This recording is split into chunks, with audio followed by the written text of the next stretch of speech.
Hey, this is Joshua, MVA Studio. And so I'm making this video right now for the teachers amongst you. So I'm a graphic design teacher. I'm in my classroom at MCAD right now. So I just kicked off this project with students where they're going to design music packaging.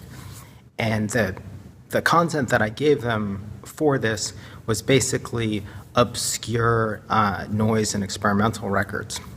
And I want to talk a little bit about the reasons that I do this, because I think that I think they're important.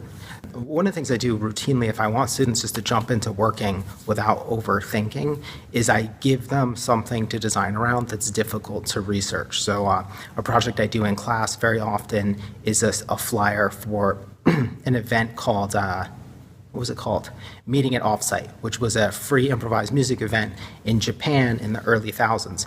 And there's basically no information about this on the internet other than one article written in The Wire.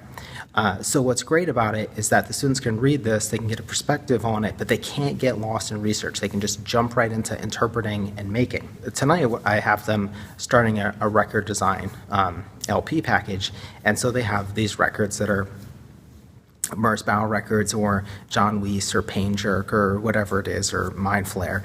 And the reason that I give them these sort of obscure, kind of small, pressing, experimental records is not because I'm a pretentious jerk. The reason that I do it is to allow them to have the freedom to design something, and then when they show it to other people, have the conversation actually be about the design and the images, and not about the interviewer's perspective on the content.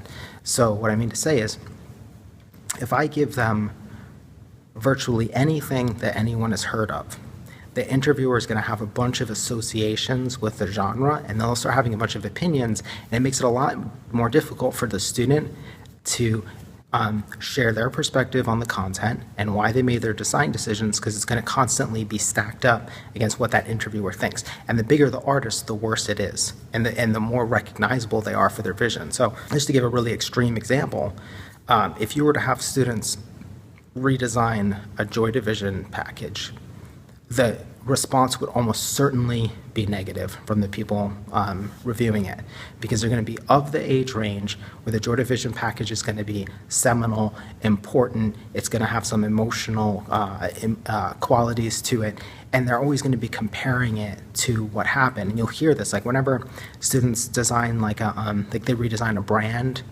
that people are familiar with, then all of a sudden everyone has an opinion about it, like, oh, well, that brand would never go for that, or blah, blah, blah. And it's like, it derails a conversation about, were you able to take something, interpret it, have a perspective on it, and execute against that? I give them something that almost certainly a prospective interviewer is not going to have familiarity with, which then allows the student the freedom to design and explore and have their own perspective. And then if the piece, which I don't expect the piece I gave them tonight to be a portfolio piece, but let's say that it is, when they show that later, the conversation, the student's actually in control of the conversation in a really healthy way. Like, what is this? It is a package for a Japanese experimental musician. Now, maybe somebody's going to have some dumb idea like, well, shouldn't it have a red circle for like the Japanese flag? And it's like, there's still less of a risk of that than if they're designing whatever it might be that the reviewer is going to have familiarity with, and then they're going to be like processing it against what they know. The parallel I would think of is if you were to remake Citizen Kane, all the headaches you would run into as the filmmaker. Or if you take some book that everybody loves and then you try to adapt it for the screen, everyone's got an opinion on it. So what I'm trying to do is shortcut that process in favor of the student to be able to explore and learn and be able to express themselves and what they're interested in, but still work within a kind of real world context, which is like they're designing a package. It needs to house records. Those records have music on them. They need to have some opinion about the music. And that's kind of the goal, is like take a very real world process, but then short circuit some of the bullshit that comes up around the kind of people they interact with. I think this is a super important thing for teachers to do, because I know from my own perspective, sitting on different like review panels or reviewing work, the projects you tend to have the biggest gut instinct reactions to are the projects that are real, because all of a sudden you're comparing them to your understanding of the real world. And the places where the students have the most leeway is when they're doing something where they're sort of educating me. So maybe they're designing around a book that I've never read. Maybe they've created content for a magazine and it's a brand new thing, or whatever. Maybe it's a poster for an event that I'm unfamiliar with. But the less familiar I am with it, the more I'm going to be open to what they have to say. But the minute it's like let's think about something that would be super relevant to me. The minute it's a Public Enemy record, I might start getting really opinionated and start talking all that nonsense about, like, well, does this really look like a rap record? And what is the, what are the cultural ramifications of redesigning this? And a bunch of shit that's like, you can design anything you want. You can redesign anything you want. But I'll get caught up in some nonsense. So what I'm trying to do is help the students avoid nonsense while still going through the process of working with content and art and having to interact with a real world process. So one thing I would really think about is when you're giving out assignments, especially if you think they're going to be like portfolio projects and not purely conceptual, is to never give them an assignment of redesigning some major brand or major cultural icon.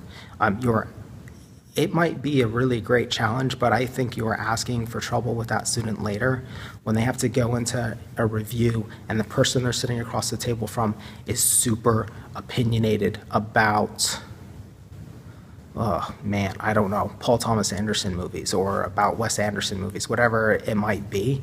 There's any number of these sort of cultural touchstones, and as like experimental conceptual exercises, I think that that's totally healthy to try to get into and to get at. What I would say, just in closing, is when you're giving students real world projects, which is super necessary for helping people start to understand the ramifications of context and markets and the multiple